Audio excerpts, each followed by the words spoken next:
우리에게도 체력을 더해 주시고 이 시간을 함께 해주시고 끝까지 붙들어 주시고 함께 해주시옵소서. 감사드리며 예수님의 이름으로 기도합니다. 아멘. 혹시 이 한문인데요. 한문 한번 읽어주실 수 있으세요? 어렵네요. 성장 5개년 오성 잠깐만요. 거의 맞아요.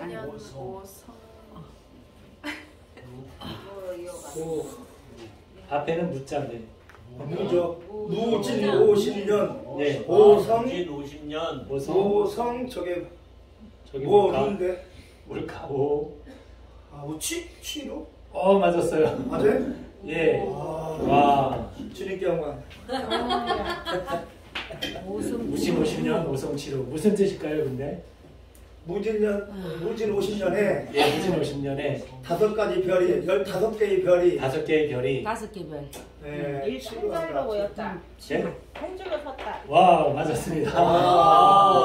박수. 멋지다. 역시 힘을 모아야 돼. 태양계의 5개의 별, 그리고 태양, 달이 루성 양자리요. 루 일렬로 모였다.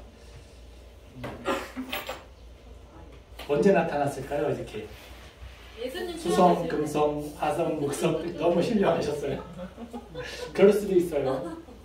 수성, 금성, 화성, 목성, 토성 그리고 태양, 달이 무진 50년에 일렬로 모였다는데 최근에도 있었어요. 작년 2022년도에 있었다고 하는데 새벽에 보신 분 있으세요? 방송은 나왔던 것 같아요. 예, 한번 나왔죠 작년에. 그런데 이 무진 50년 오성 7호가 BC 1733년에 나타났다고 하는 기록이 있어요. 어느 나라에 있냐면 우리 민족 이함이 편찬한 단군세계의 기록이 있습니다. 오성 7호, 무진 50년 오성 7호. 이함이 누구냐면요, 고려 공민왕 시절에 국무총리를 지낸 학자입니다. 이분이 단군세기를 기록했는데 이 단군세기 기록 중에 무진 50년 오성 7호가 있어요. 작년 6월 18일 날 토요일 새벽에도 재현이 되었죠. 1734년에 BC 그것도 그러면 BC 1700년도면은 예수님 태어나시고 약 한 200년 후쯤 되겠네요. 네? 아니죠. 그건 AD죠. BC 1734년이면 태어나기 전이죠. 예. 1734년. 20년 정도, 20, 네.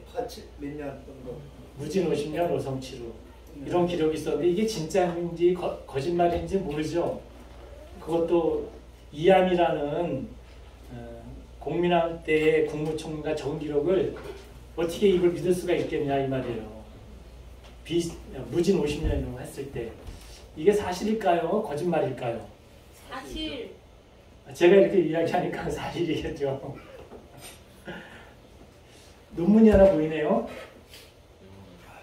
예, 논문이에요. 동그란 글씨가 많아가지고. 볼까요? 단군조선 피어리어드. 단군조선 피어리어드. 보이죠? 예, 언제 했냐면 1993년 10월 11일 날 논문입니다. 단군 조선시대 천문 기록에 관하여라고. 예, 누가 이 논문을 작성했냐면 라데일 박창범. 라데일이라는 분이 이제 돌아가셨고요. 이분이 1993년도 한국 천문학회지에다가 기록을 남겼어요. 논문으로. 무진 50년 무진 50년에 있었던 내용을 1744년 정확하게 이분이 라데일 박창범 이분이 컴퓨터 시뮬레이션을 했어요. 그래서 논문을 발표했는데 보니까 실제로 BC 1734년에 오성 7호가 있었다. 저녁 7월 중순 저녁 서쪽 하늘에 약 보름 동안이니까 나타났겠죠. 이런 것을 증명을 했습니다. 이분이 1년 차이 났죠. 1년 차이 나면 지금부터 약 한 4,000년 전의 일을 1년 오차라고 한다면 맞은 기록으로 봐야 되겠죠. 그렇죠. 정확하게 1734년 7월이라고 만약에 나타났으면 그게 또 좀 의심스러웠을 텐데 아마 이분들이 이 단군 조선시대 천문 기록에 관한 연구를 하면서 이 이암이 기록한 이 기록을 증명을 했습니다. 화성, 수성, 토성, 목성, 금성 이것이 15일간 지속되었다라는 내용을 증명을 했습니다. 대단한 일을 했죠. 천문학자들이 단군 세계에 있는 그런 내용들을 가지고 오성 7호 상상도를 한번 볼까요? 이렇게 저 밑에 이제 태양이 이렇게 보이고 5개 별과 달이 이렇게 자리하고 있었다. 1734년 BC 7월 12일에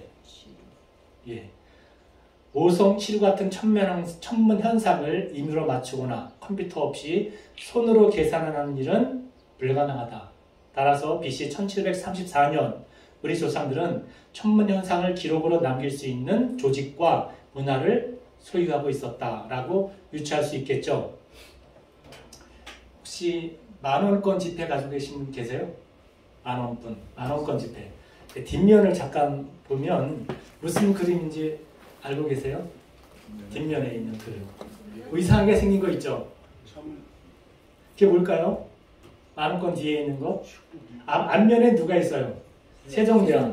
뒷면에는 뭐가 있어요? 세종대왕 때 뭐 간첩 뭐 그런 거 천문학 비슷하다. 간직했던 누구죠? 영화에 인물이 정명보. 예?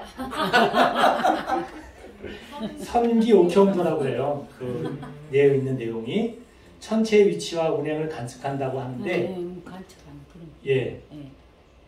문화재청에 따르면 BC 2세기 무렵 고대 중국의 우주관인 혼천설에 기초하여 중국에서 처음 만들었다고 해요. 최초 기록은 공자 때. 공자하면 또 지지난 시간에 우리가 봤던 은나라가 생각나죠? 은호시대 해가지고 유물로 나왔다 그랬잖아요. 그때 주인공이 복희. 예. 그때의 이 선기옥형도가 있었다는 그런 공자의 기록이 최초고 그 전부터 이 선기옥형도가 있었기 때문에 정확하게 천문을 간축할 수 있었다. 천체의 위치와 운행을 간축할 수 있었다는 거죠. 이러한 사실로 비로 보았을 때 단군 조선은 신화일까요? 실화일까요? 실화. 예, 증명이 됐잖아요 지금. 예, 이암의 단군 세계의 기록은 실제로 있었던 내용이다. 그것은 신화다라고 한 것은 일제시대 때의 역사를 왜곡한 거다.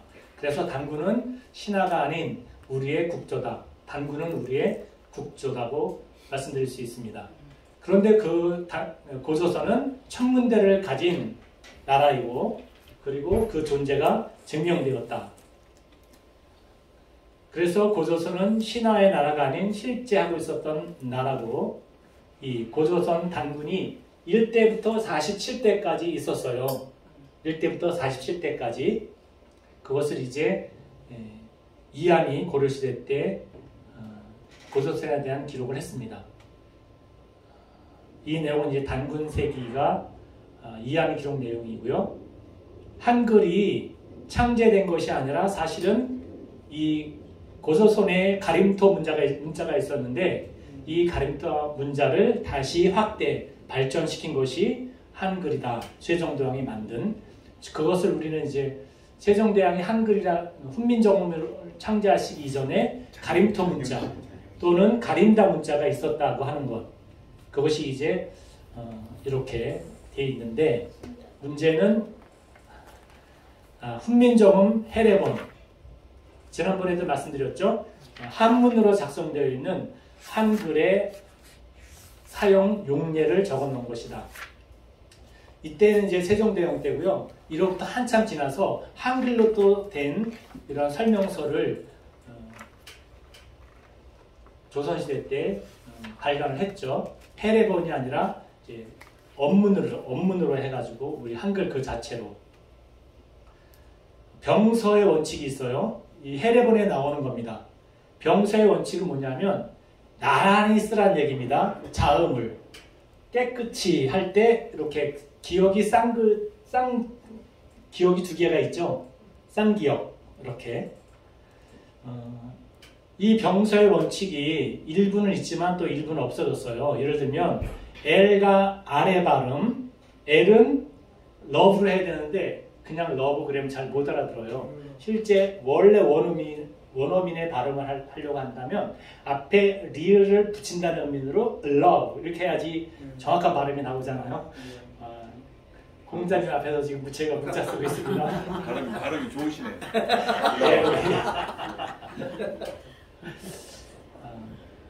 사실은 저도 이 발음 공부를 했어요. 한 10년 동안 아프리카에 있을 때 발음이 제대로 안 됐어요. 그 전에 이제 선교사로 가려고 한 준비를 하고 있는데 영어가 공용어로 있는 곳으로 가야 되잖아요. 그러다 보니까 한 36 외국어원 혹시 아세요?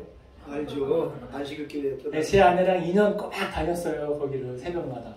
그래서 이제 선교사 파송을 갔는데 또 이 말이 다 안 되더라고요.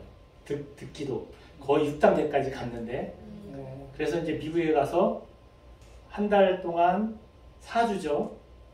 지금 무슨 얘기 하는 거야 제가. 4주 동안 영어 발음 공부를 한 100만 원 내고 했던 것 같아요. 1인당. 와. 그때 이제 이분이 발음을 이렇게 교정해 주더라고요. L 발음, R 발음. 저는 뭐 P 발음, F 발음 이런 거 못했는데. 그래서 병서의 원칙이 뭐냐면 이렇게 우리는 그냥 이거를 쓸 때 리을 없이 러브로 쓰잖아요. 근데 훈민정음에 의한 훈민정음에 의한 소리 나는 대로 소리 글자니까 소리 나는 대로 이거를 정확하게 쓰려면 앞에 리을을 더 붙이라는 얘기예요. 그래서 love 이렇게 발음하지 말고 love 이렇게 발음하라는 거예요. 또 R자를 발음할 때도 rain 해야 되지 rain 하면 안 되잖아요. 그냥 rain 해야 되니까 그 리을 앞에 이응을 붙여서 rain을 바로 말하라고 하더라고요. 처치라는 발음을 제가 못했잖아요. 또 어렵죠. 10번을 가르쳐주는데도 못해요. 어렵죠. 만약에 이걸 배웠으면 제대로 발음했을 것 같아요. 앞에 이응을 붙여서 church 이렇게 발음하고 또 공자님 앞에서 문자 썼어요. L과 R 발음 이렇게 병서의 원칙에 따르면 P, F 사운드 이런 사운드까지 다 우리가 할 수 있다는 겁니다. 또 연서의 원칙이 있어요. 연서의 원칙 이것은 뭐냐면 입술 소리 입술에서 이제 예를 들면 B 사운드하고 V 사운드가 만약에 있잖아요. 그러면 이제 B는 그대로 우리가 보이 이렇게 하지만 베리는 베리 이렇게 하면 못 알아듣잖아요. 미국 사람들이. 근데 베리라고 하지 않고 입술을 붙이지 않고 앞에다가 비읍자 대신에 이음자를 밑에다 쓰면 베리라고 발음하도록 베리가 아니라 베리라고 발음하도록 이렇게 순교음을 만들려고 약속을 하는 거죠. 어디에 나와 있냐면 훈민정음 해례본에 이런 내용이 있어요. 신기하죠? 예. 그래서 이 훈민정음 모든 소리에 대하여 무궁한 전환이 가능하다. 제가 왜 이 무궁한 전환이 가능하다는 그 무궁에 꽂혀서 이것을 지금 보기 시작했어요. 우리나라의 이 훈민정음의 원리를 그대로 따라가면 지금 우리 지금 현재 이 세상에서 소리나는 모든 소리를 다 발음할 수 있다. 그런데 그 훈민정음을 왜곡했어요. 누가? 1912년에 조선 총독부가 아래아를 폐지하고 기역부터 이응까지만 쓰도록. 왜 그러냐 하면 일본 사람들이 발음을 못하잖아요. 그러니까 일본 발음에 한국 발음을 맞추려고. 빠꾸란 말 들어보셨어요? 우리 많이 썼죠. 옛날에 많이 썼죠. 도라무통, 빠꾸, 오너시, 빠꾸라이. 예, 일본의 발음에 맞추도록 하려고 1912년에. 그리고 보통학교용 업문철자법이 1930년도에 업문철자법으로 바뀌어서 이 내용을 그대로 전수받은 것이 1933년 조선학회에서 한국 맞춤법 통일학이 나와가지고 그게 지금까지 오고 있는 거예요. 예. 비읍 순경 같은 거 없어지고. 그런데 이 훈민정음 원칙에 따르면 무궁한 전환이 가능하다. 뭐가? 소리가. 제 이야기가 아닙니다.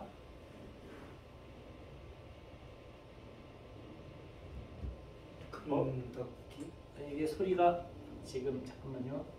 이쪽으로 소리가 나야 되는데 마이크 대시할까요? 마이크를 내보세요. 아니면 저기에 되는 거 아니 아니에요? 여기서 이렇게 소리 나는 TV로. 네 소리를 나오게끔 돌려놓으면 될 것 같아요. 네, TV 소리를 키워야 나왔다. 되거든요. 나왔죠? 금도끼? 자꾸 왜 금도끼가 나오지? 처음 보는 소리예요. 금도끼는 아니고. 금도끼는 아니고. 네. 여기서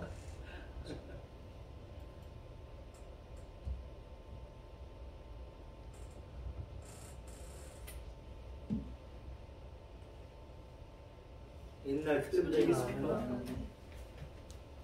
40년 전 텔레비전이 나오네. 잠깐 멈추고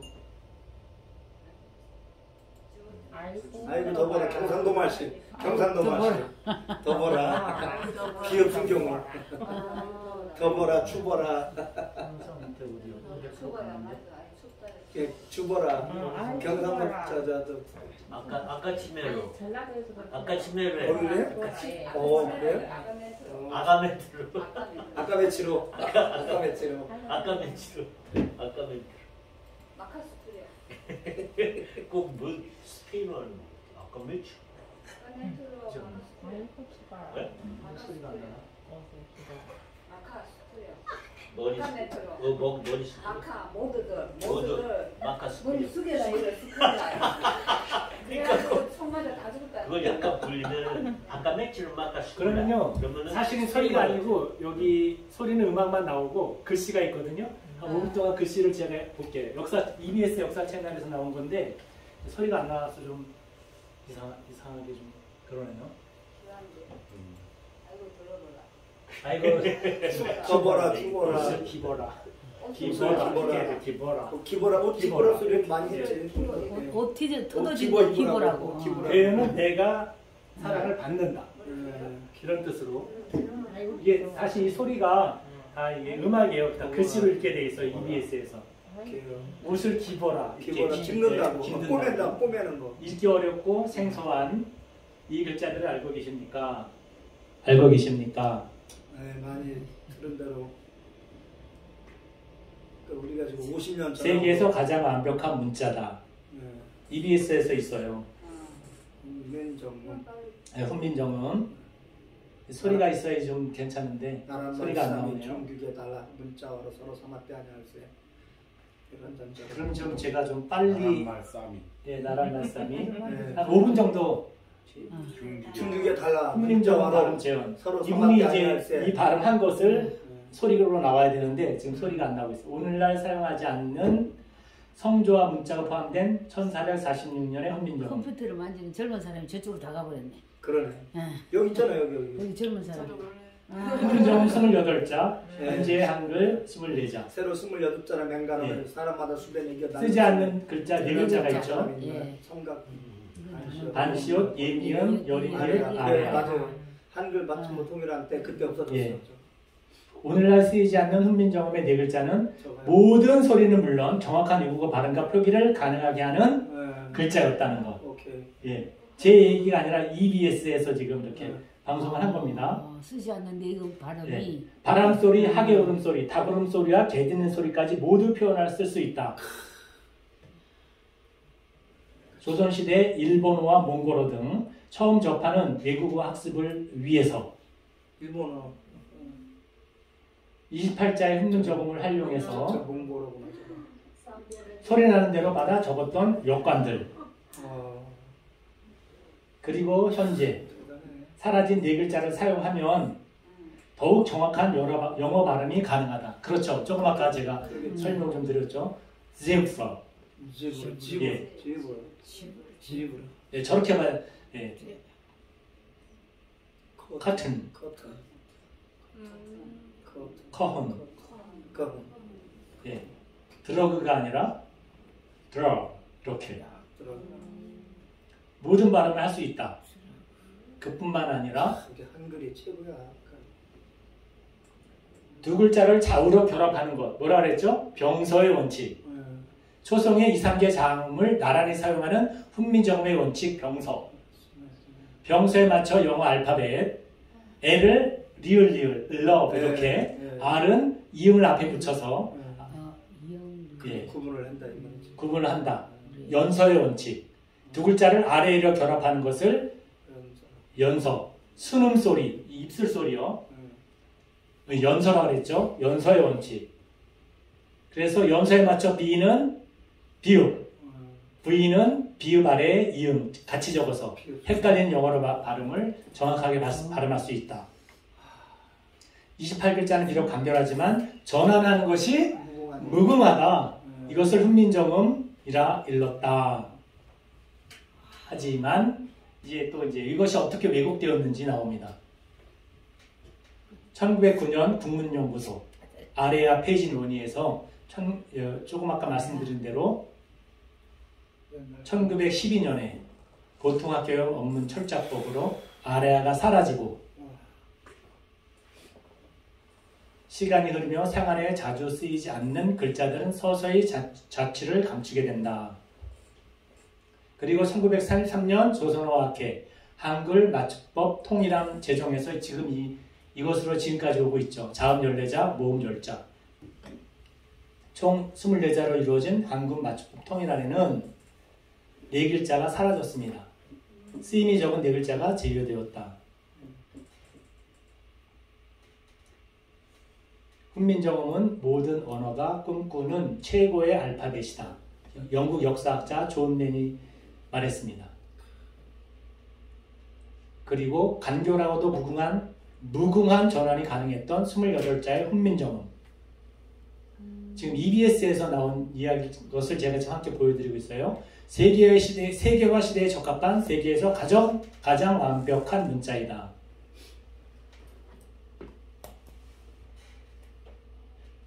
네, 이렇게 함께 봤습니다. 예, 그러면 아까 계속 금도끼 가서 보신 적 있으세요? 아니요, 처음 보네요. 처음 보세요? 금도끼? 한문은 이렇게 쓰는데. 그러니까요. 이거 보신 적 있으세요? 처음 보네요. 중국에 가신 적 있으신 분? 중국에 가보셨죠?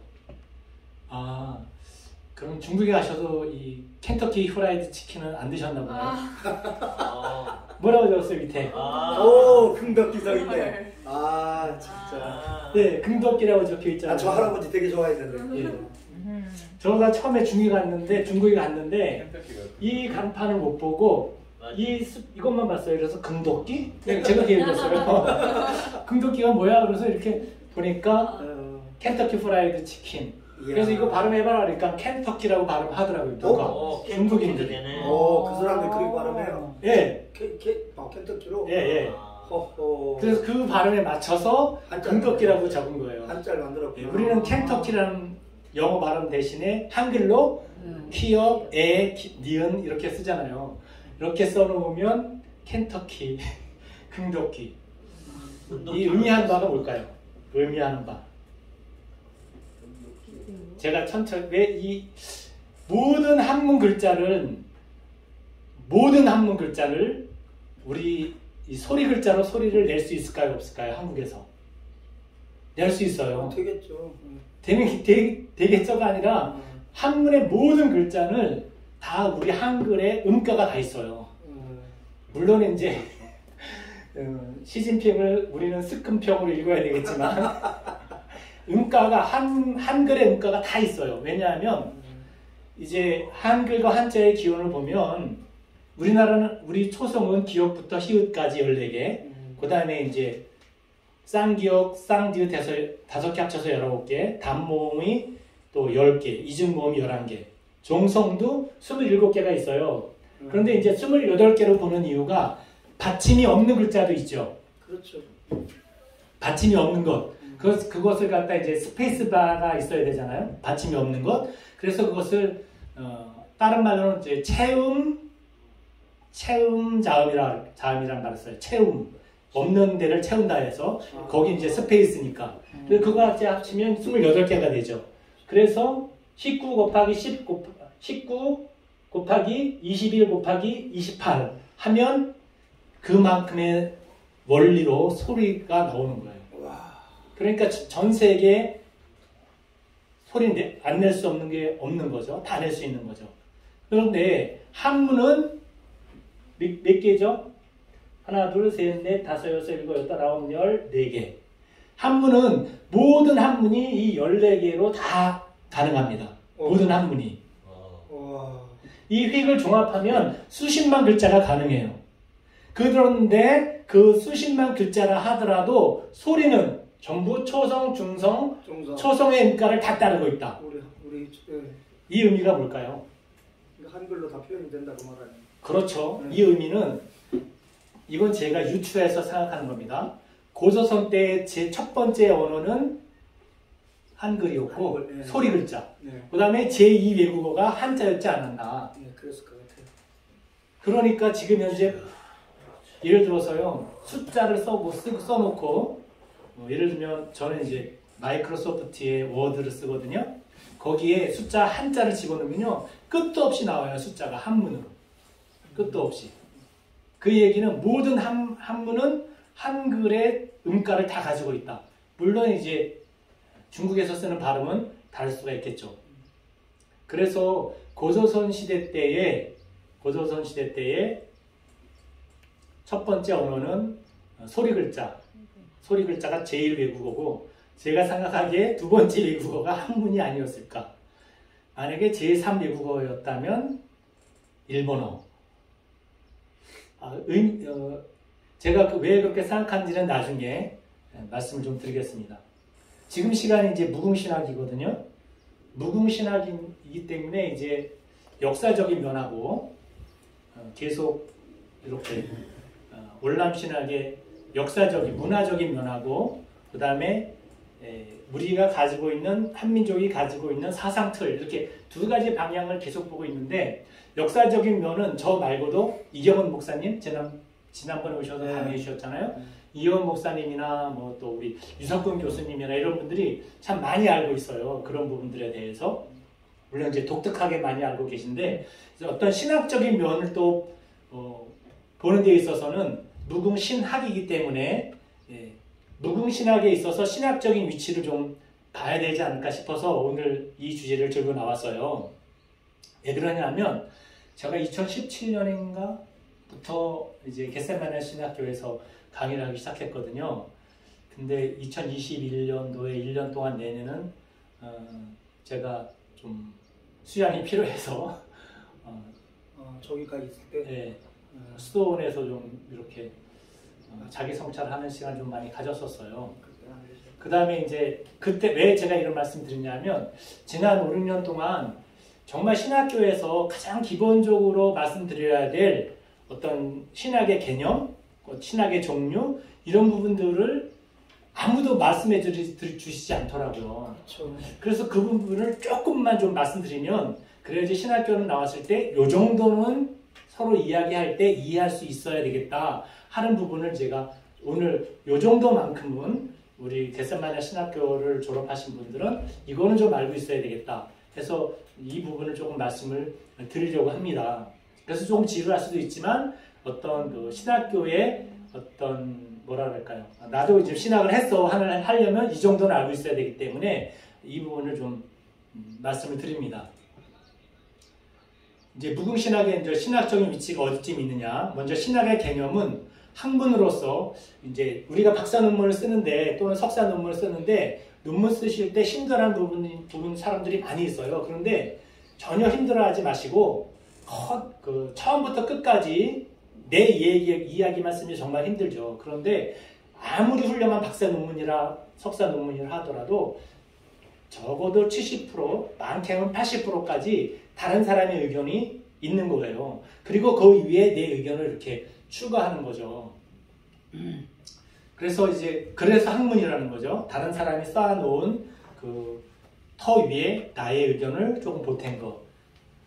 그래서 신학이라고 하는 것은 학문의 개념과 또 신적인 개념이 이렇게 합쳐져서 체계적인 지식을 갖고 있는 것이 이제 신학인데, 신학을 영어로 theology라고 하는데 이것은 두 글자가 합해진 거예요. 하나는 theo, 또 하나는 올로지. 올로지는 학문이라는 뜻이고 theo는 theos, 신이라는 것. 그래서 theos와 올로지가 합해서 신학이 된 거죠. 그러면 신학을 어떻게 보느냐 하는 이 theology, 이 theos를 어떻게 보느냐에 따라서 신학이 나누어집니다. 크게. theo를 주격으로 볼 거냐 아니면 목적격으로 볼 거냐에 따라서, 만약에 주격으로 보면 신이 하는 학문이 되는 거예요. 그렇죠. theo가 주어니까. 그렇구나. 그러니까 사람이 마음대로 못 받고. 네.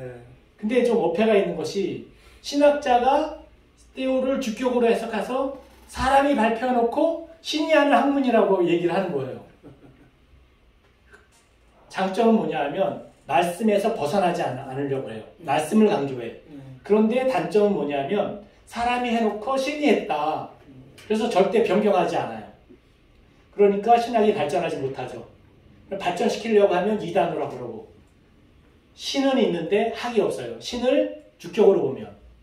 그런데 이 theo를 목적격으로 보는 경우가 있어요. 이것은 신에 관한 학문이 되겠죠. 그러면 신에 관한 학문이니까 사람이 신을 목적격으로 놓으니까 자기의 경험이 더 많이 들어가는 거죠. 그러니까 학문이 계속 발전해요.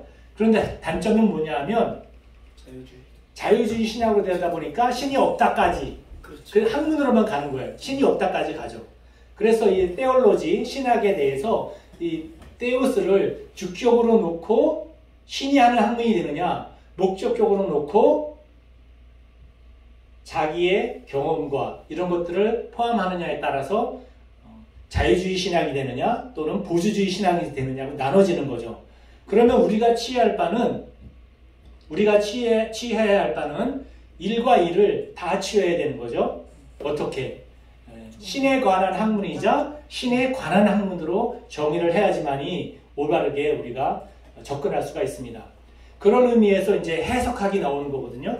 신학이 있으면 이제 해석학은 뭐냐면 하나님의 말씀을 어떻게 해석하느냐 하는 그것이 해석학인데, 해석학을 영어로 헤르메니틱스라 그래요. 이 헤르메니틱스가 어디서 나왔냐면 누가복음 24장 27절에 나왔어요.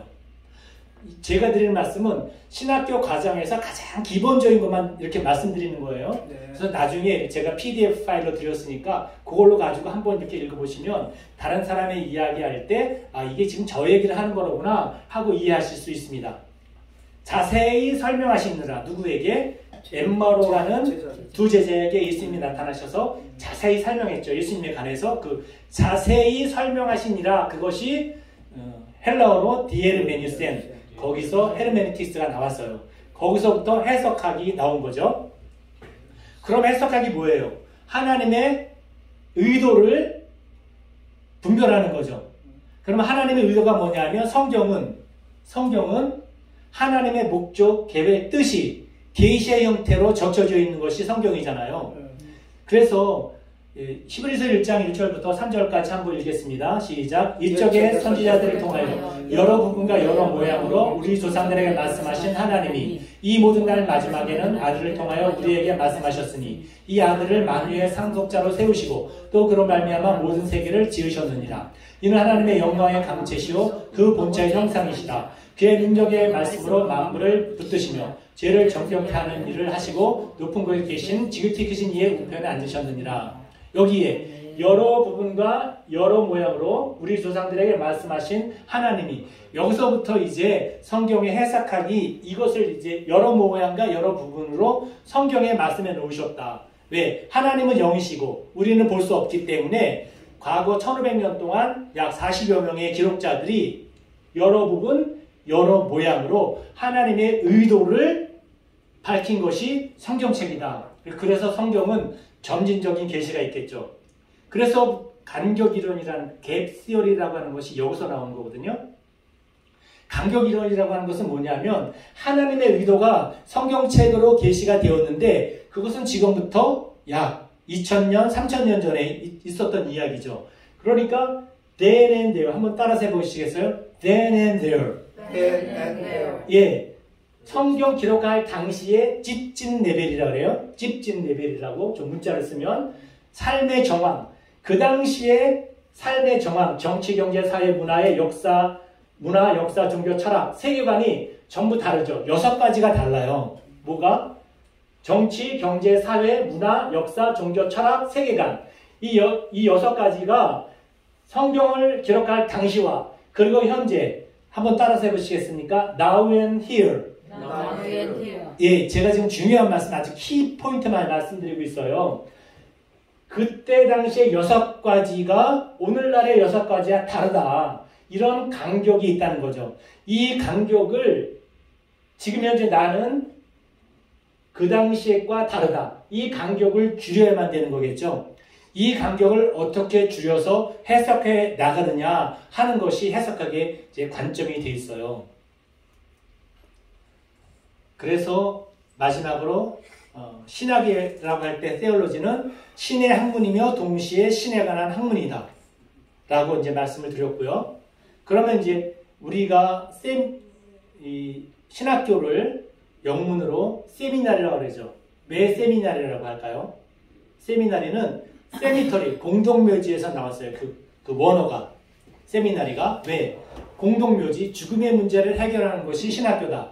신학교를 컬리지나 또는 유니버시티라고 쓰지 않고 세미너리라고 얘기를 해요. 왜 그러냐 하면 세미터리, 공동묘지가 원어다. 여기가 지금 페이스 세어러스카 세미너리 크리스찬 칼리지 학위수요식에 있는 내용을 제가 좀 이렇게 가져왔습니다.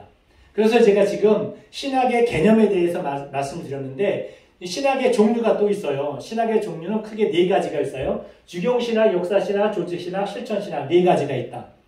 주경신학은 뭐냐 하면 4가지 중에서 성경신학, 성서고고학, 성서언어학이 있어요. 어떤 사람은 성경신학이라고 그러고 어떤 사람은 성서신학이라고 그래요. 그렇죠. 왜 성서신학이라고 그러고 왜 성경신학이라고 그러냐면 똑같은 말을 성서라고 하는 말은 일본의 영향을 받은 거고요. 성경이라고 하면 중국의 영향을 받은 거예요. 왜 일본에서는 성경이라고 말하지 않고 성사라고 말하냐면 일본에도 성경이 있어요. 있죠. 이 바이블을 성경이라고 하지 않고요. 불경을 성경이라고 말을 해요. 글자로. 그러니까 그것과 구별하기 위해서 성서라는 말을 일본에서 쓰기 시작했어요.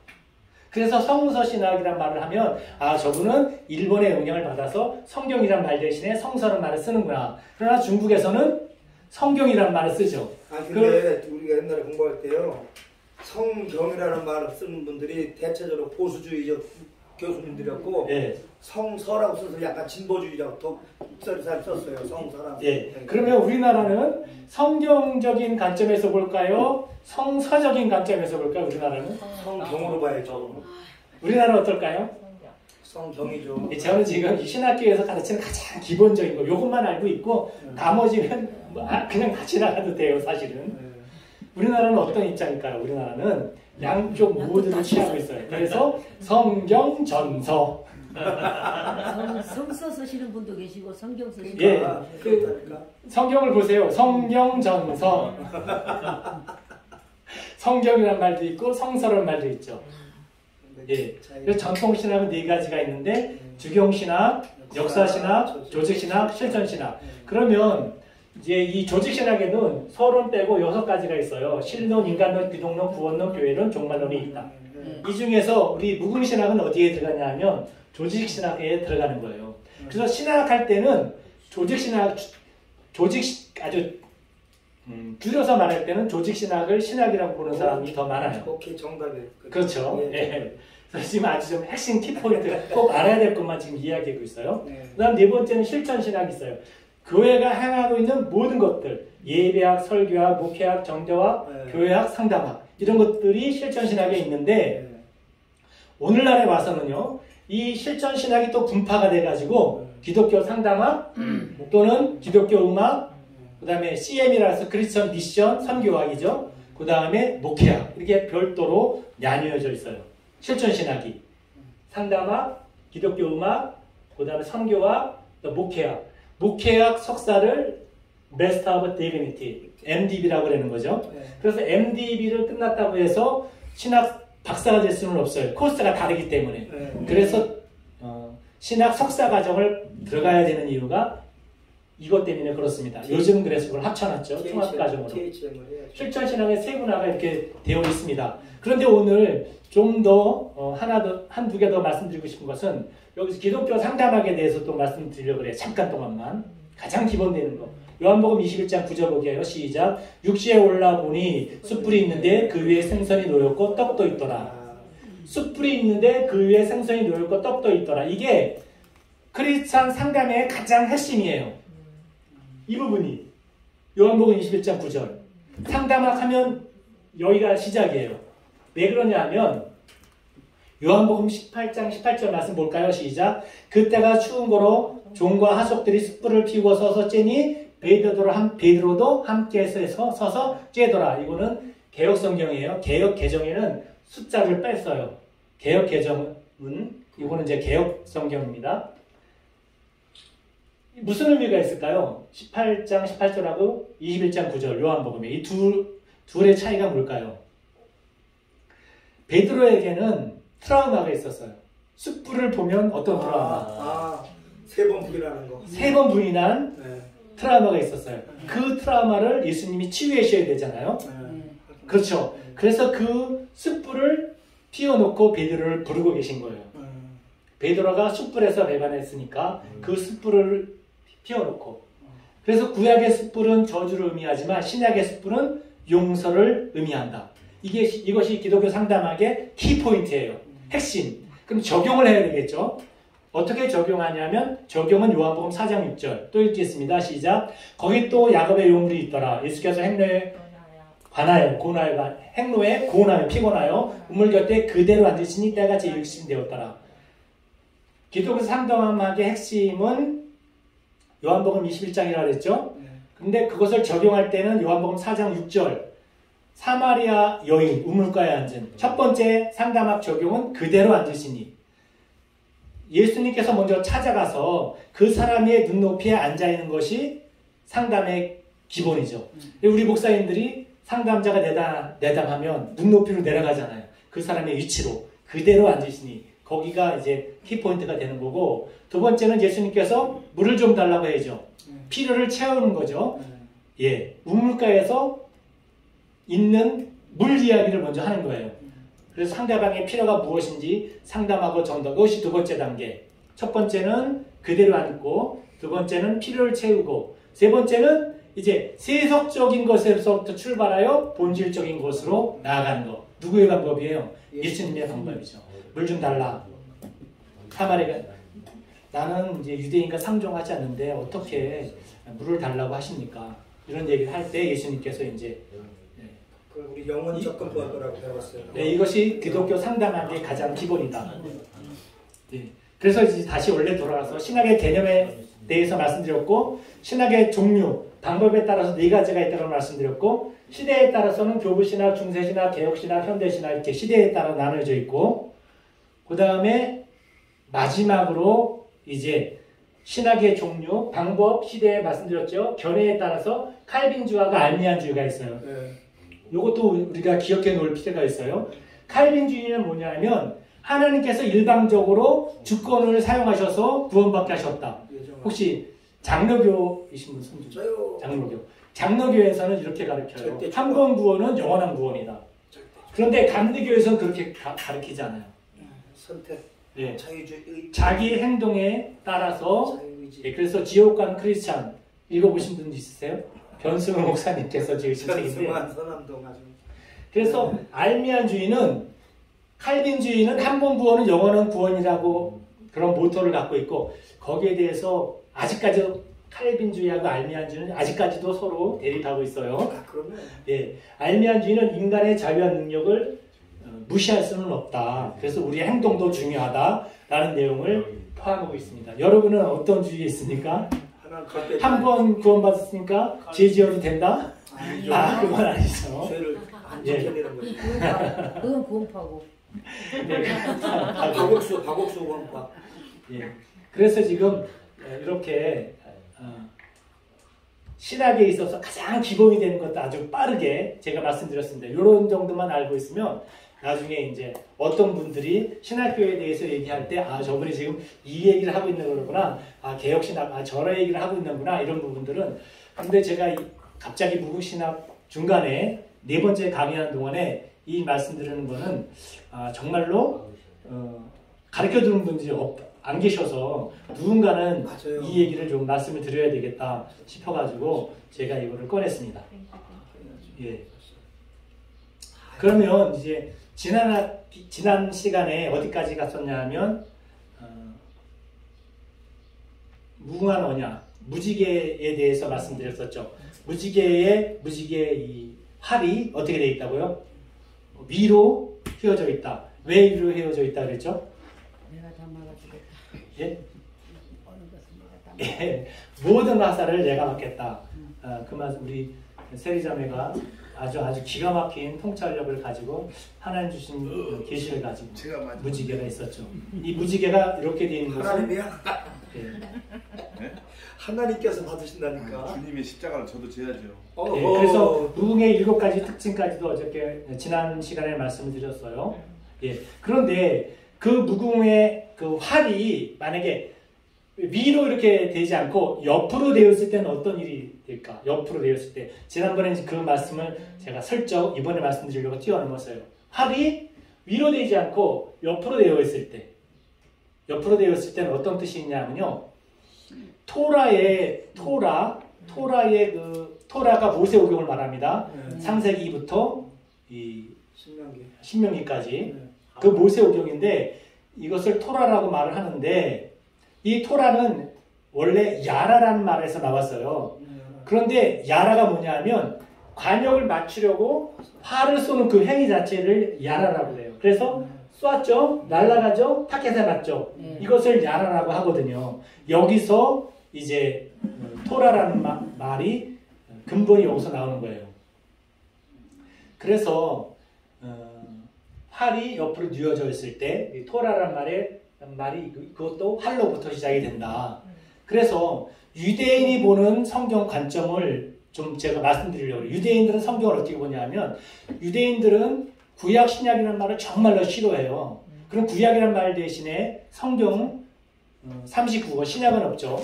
메시아닉 주들에게는 있지만 39권을 무엇이라고 얘기하냐면 타나크라고 얘기를 해요. 타나크. 따라서 한번 해보시겠어요? 타나크. 예, 영어로는 이제 TNK라고 해서 토라, 그 다음에 느입임, 캡트빈. 그래서 토라라고 말을 해요.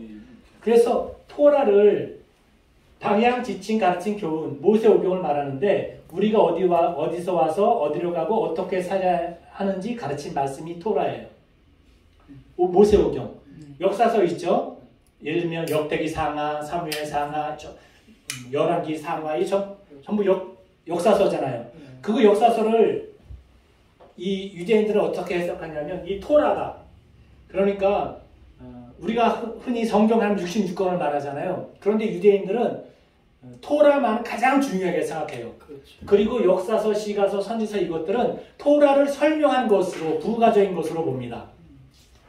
그래서 역사서는 모세오경이 역사의 현장 속에서 어떻게 구체적으로 실행되었는지, 그래서 우리에게 교훈 주고 육체적으로 보여주는 것.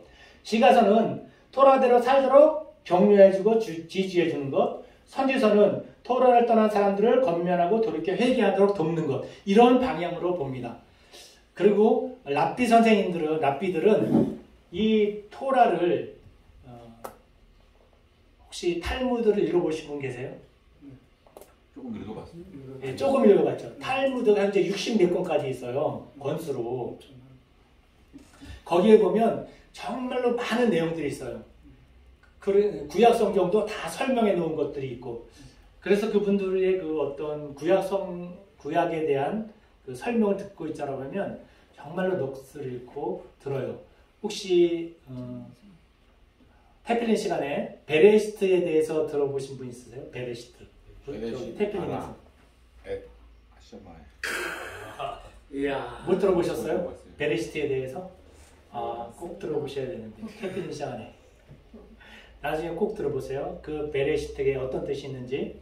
우리 창세기 시간에 배웠는데 굉장히 중요해요. 예, 나중에 태필린 시간에 들어보시도록 하고, 어떻든 그렇게 랍비 선생님들이 해석하는 걸 보면 너무나 기가 막혀요.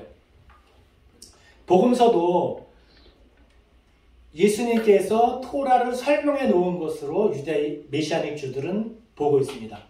사도행전도 토라가 어떻게 열방 가운데 나갔냐 이렇게 토라를 중심으로 보고 있는데 혹시 그 신약 성경 아니 구약 성경책 있으면 42편을 한번 이렇게 열어보세요. 42편 시편 42편 시편 42편 보면 그 위에 2권이라고 적혀 있어요. 네, 제 2권. 네, 또 1권은 1편 위에 보면 제 1권이라고 적혀 있고 네. 왜 이렇게 적혀 있냐면 제 5권 시편은 1권부터 5권까지가 있어요. 네, 5권까지. 5권까지가 있는데 41편까지의 주제가 창조와 사람, 창세기를 예표하고 있습니다. 그리고 제2권 42편부터 72편은 주제가 해방과 구속, 출애굽기를 예표하고 있고 이렇게 5권은 107편부터 105편 신명기를 예표하고 있는데 율법과 찬양에 대해서 말하고 있죠. 그래서 모든 것을 이 토라의 관점으로 보고 있다. 시편은 토라 전체를 모세오경을 유대인들이 하나하나 다 갖고 있을 수가 없잖아요. 그래서 그것을 생활에 적용하도록 한 생활주석이 시편이다 라고 하는 것. 다시 아까 들어와서 토라가 이렇게 화살이 활에 장착되어 있다가 떠나죠. 진행병으로 가다가 타겟에 맞죠. 이것이 처음을 칭의, 성화, 영화, 길, 진리, 생명 이것을 좀 더 말씀드리면 이것은 다음 시간에 출애굽기의 모형을 가지고 칭의와 성화가 영화 이것들이 어떻게 운영이 되는지 또 다음 시간에 말씀을 드리도록 하겠습니다. 무지개를 말씀드렸고 그래서 단군은 우리의 국조다. 단군 다시 이제 빨간 글씨가 여기 아까 여기 있었는데 지금 여기 있어요. 고조선은 천문대를 가진 정말 실제 있었던 나라다. 고조선은 신화가 아닌 실제의 나라였다는 것. 그러면 단군의 본질과 역할을 좀 보려고 합니다. 제가 준비한 거를 전부 다 얘기하려다 보니까 말이 막 빨라요. 이리 갔다 저리 갔다 막 하죠. 단군은 우리나라로 말하자면 대통령 이런 식으로 호칭이다. 군주를 뜻하는 말이다. 단군은 그 밑에 여러 거수국을 거느리고 있었어요. 거수라고 한다면 이제 우두머리라는 뜻이에요. 단군을 최고 지도자로 하나님을 믿는 동일 종교, 동일 언어 풍습, 동일 정치 체계, 동일 경제 상황 속에서 생활했다. 이 단군이 다스렸던 조선. 단군은 천군 제사장 역할을 했습니다.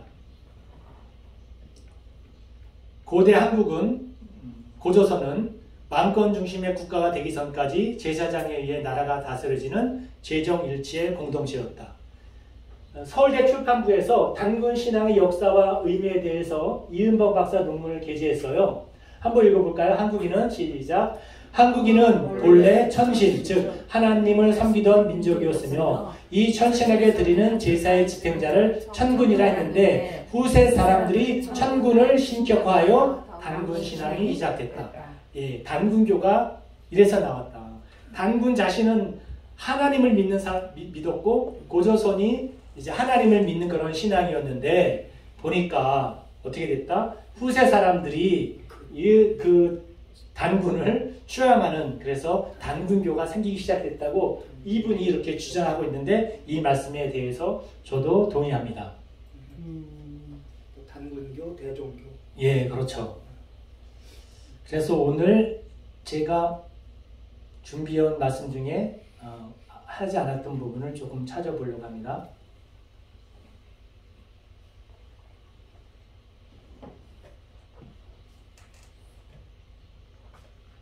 예, PDF 파일 중에 제가 설명하지 않은 부분, 이 부분인 것 같아요. 이것이 23번이네요. 우리 PDF 앞 23번째. 성경을 하나로 꽉 차면 뭐가 된다고요? 하나님 예수님에 대한 내용인데 하나님 나라에 대한 것이다. 그래서 하나님 나라의 관점으로 또 성경을 보는 그런 방법이 있다고 말씀을 드렸어요. 지난번에. 그런데 그 하나님 나라를 운용하는 방법의 하나님께서는 언약을 사용하신다고 그랬어요. 타락한 인간을 구원하시고 하나님 나라를 이루시기 위한 방법으로서 하나님께서 주권적으로 선택한 것이 바로 언약이다.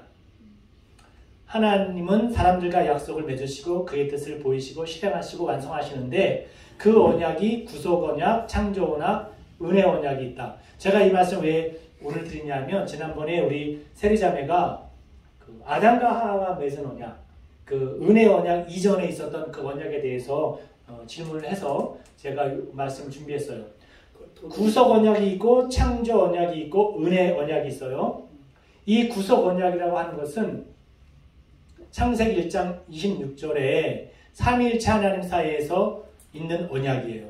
그 다음에 창조 언약은 창세기 2장 16절에서 17절까지 인간을 창조한 후에 왕과 백성의 관계를 맺은 언약이죠. 창세기 2장 16절에는 모든 각종 나무의 실과는 먹되 선과 악을 알게 하는 지식의 나무의 열매는 먹지 말라.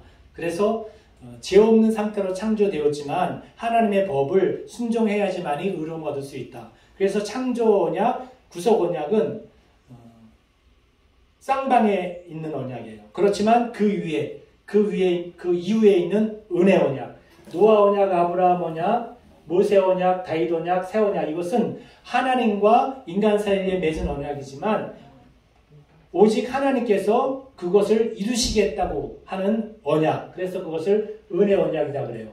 이 언약을 제가 말씀드리는 가장 중요한 이유는 하나님께서 하나님의 방법으로 구속하기 위한, 하나님의 나라를 완성하기 위한 방법으로 이 하나님께서는 언약을, 수단으로 이 언약을 선택하셨다.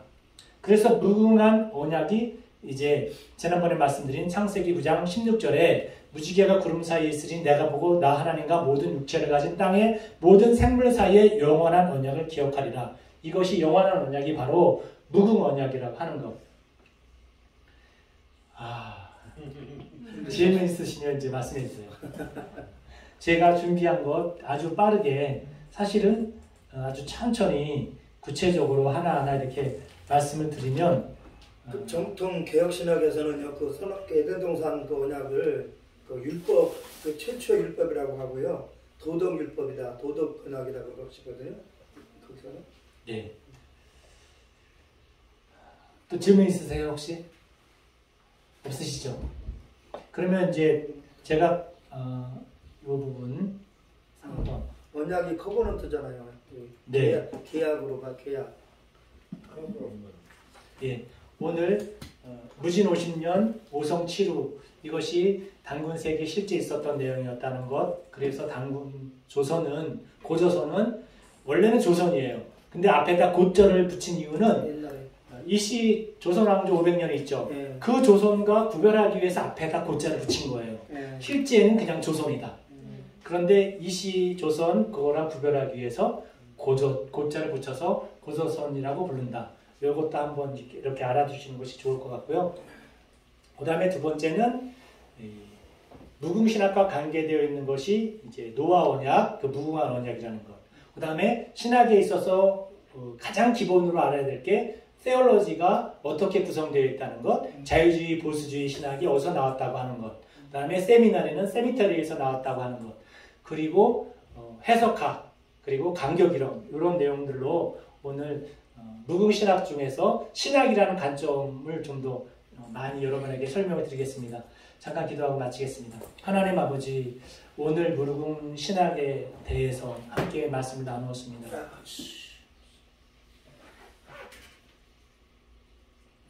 정말로 아무 쓸모없는 그런 죄인들 하나님 택하셔서 자녀 삼아주시고 이 땅 가운데 하나님의 형상 나타내 보이시도록 지금까지 격려하시고 그리고 용기 주시고 넘어질 때마다 이렇게 세워주시는 우리 주님을 찬양합니다.